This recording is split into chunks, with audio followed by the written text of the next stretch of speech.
Hello friends, welcome to my new video. Today we are going to start class 6 exercise 4.1 question number 4. How many lines can pass through? कितनी lines pass होंगी?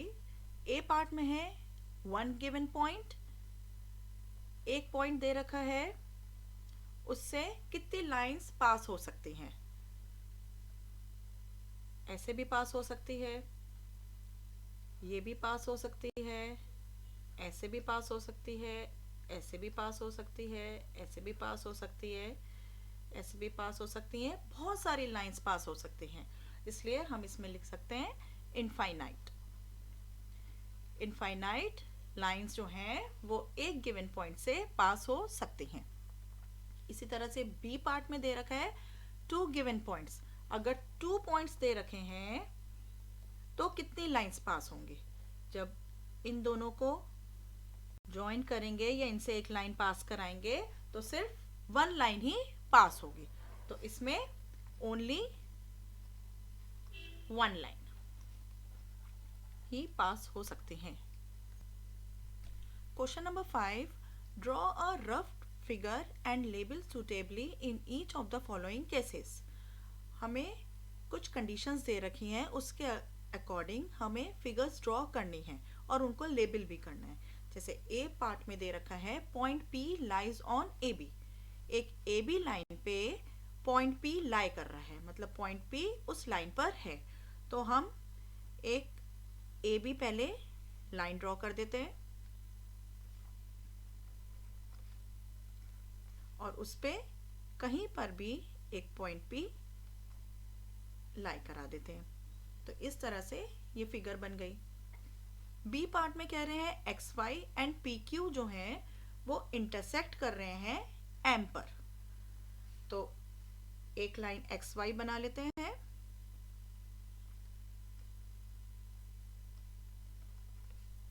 ये तो हमारी आगे भी बढ़ सकती है, इंक्रीज कर देंगे इसे। और इस पे पी क्यू जो है वो भी। Question number 5, draw a rough figure and label suitably in each of the following cases.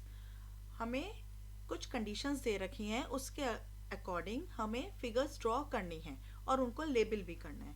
जैसे ए पार्ट में दे रखा है point P lies on A B. एक ए बी लाइन पे पॉइंट पी लाई कर रहा है, मतलब पॉइंट पी उस लाइन पर है। तो हम एक ए बी पहले लाइन ड्रॉ कर देते हैं और उस पे कहीं पर भी एक पॉइंट पी लाई करा देते हैं। तो इस तरह से ये फिगर बन गई। बी पार्ट में कह रहे हैं X Y and P Q जो हैं वो इंटरसेक्ट कर रहे हैं एम पर। तो एक लाइन एक्स वाई बना लेते हैं,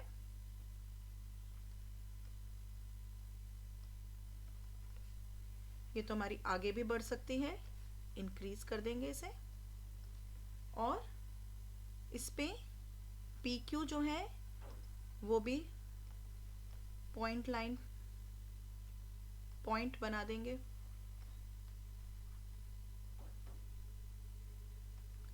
और ये दोनों लाइंस किस पे मीट कर रहे हैं? एक पॉइंट एम पे इंटरसेक्ट कर रहे हैं एम पे दोनों लाइंस। तो इस तरह से ये इसकी फिगर बन गई। सी पार्ट में कह रहे हैं line L contains E and F but not D. एक लाइन एल है जो जिस पर ई और एफ पॉइंट हैं बट डी नहीं है। ये एक लाइन बना दें एल जिस पर ई और एफ पॉइंट्स हैं बट डी नहीं है, इसलिए इसे बाहर कहीं लगा दिया। डी पार्ट में कह रहे हैं OP and O Q meet at O. हमें ऐसे फिगर बनानी है जिसपे ओपी और ओ क्यू जो लाइन है वो ओ पॉइंट पे मीट करें। तो मतलब कॉमन पॉइंट ओ होना चाहिए। तो ओ इस पे एक पी बना देंगे पॉइंट कहीं पर, और इसी से ही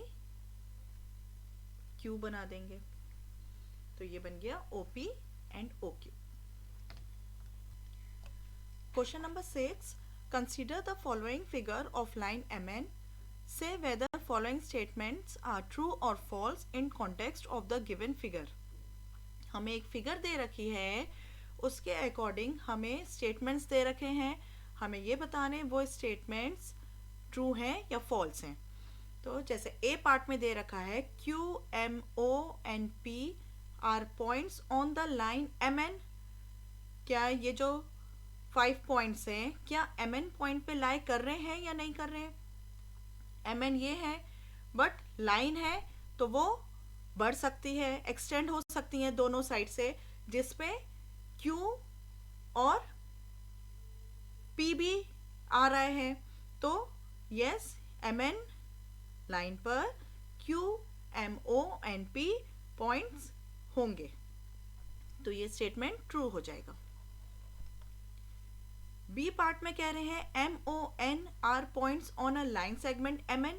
अब लाइन सेगमेंट कह रहे हैं MN को, तो मतलब ये फिक्स पॉइंट हो गए, M और N फिक्स पॉइंट हो गए, तो उस पे M, O और N यही पॉइंट्स लाई करेंगे, तो ये इस फिगर में कर भी रहे हैं, तो ये भी ट्रू हो जाएगा। सी में कह रहे हैं M and N are end points of line segments MN। M और N जो है वो एंड पॉइंट है लाइन सेगमेंट MN का, तो ये भी ट्रू है।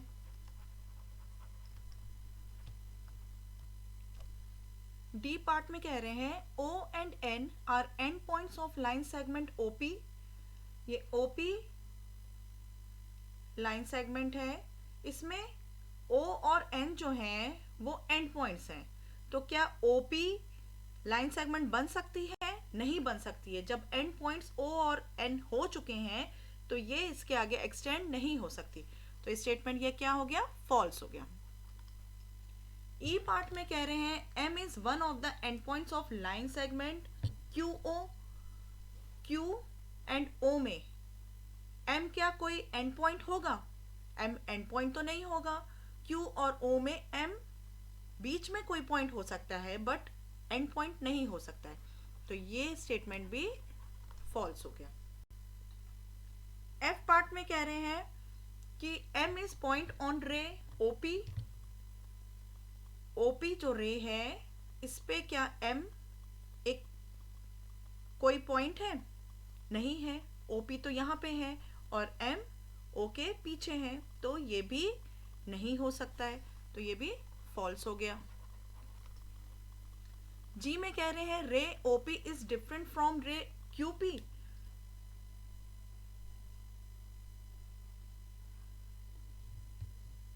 OP ये रे है और QP यहाँ है, ये दोनों डिफरेंट हैं, तो ये स्टेटमेंट ट्रू है। H में कह रहे हैं रे OP इज सेम एज रे OM। OP जो रे है वो क्या सेम है OM के? नहीं, बिल्कुल सेम नहीं है। OP का डिस्टेंस इतना है और देखने से ही पता चल रहा है OP ज्यादा डिस्टेंस कर रहा है कवर और OM कम कर रहा है, तो ये दोनों सेम नहीं हो सकते, तो ये स्टेटमेंट फॉल्स हो गया। आई पार्ट में कह रहे हैं ray OM is not opposite to ray OP। OM जो रे है वो OP के अपोजिट नहीं है, तो क्या ये स्टेटमेंट करेक्ट है? ये फॉल्स स्टेटमेंट है, ये अपोजिट ही तो है। OM इधर आ रहा है और OP दूसरे डायरेक्शन में है, तो ये दोनों क्या है आपस में? अपोजिट है, तो ये स्टेटमेंट फॉल्स हो गया। जे पार्ट में कह रहे हैं O is not an initial point of OP। OP का इनिशियल पॉइंट मतलब स्टार्टिंग पॉइंट O नहीं है, क्या ये स्टेटमेंट करेक्ट है?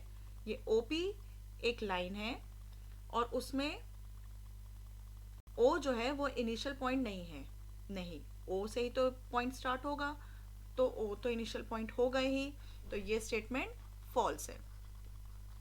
और के पार्ट में कह रहे हैं n is the initial point of np and nm। n जो है इनिशियल पॉइंट है np और nm के, तो ये करेक्ट है। n से ही स्टार्ट हो रहा है np और n से ही स्टार्ट होगा nm, तो ये स्टार्टिंग पॉइंट n ही होगा, तो ये स्टेटमेंट ट्रू है। इस तरह से हमारी एक्सरसाइज 4.1 कंप्लीट हो गई है। अगर आपने इस एक्सरसाइज के प्रीवियस क्वेश्चंस का वीडियो नहीं देखा है तो उसका लिंक आपकी स्क्रीन पर है और मैं इसे डिस्क्रिप्शन बॉक्स में भी शेयर कर दूंगी। और अगर आपको मेरा वीडियो पसंद आया हो तो उसे लाइक करें, शेयर करें, मेरे चैनल को सब्सक्राइब करें, कमेंट सेक्शन में बताएं आपको मेरा वीडियो कैसा लगा। मिलते हैं नए वीडियो में।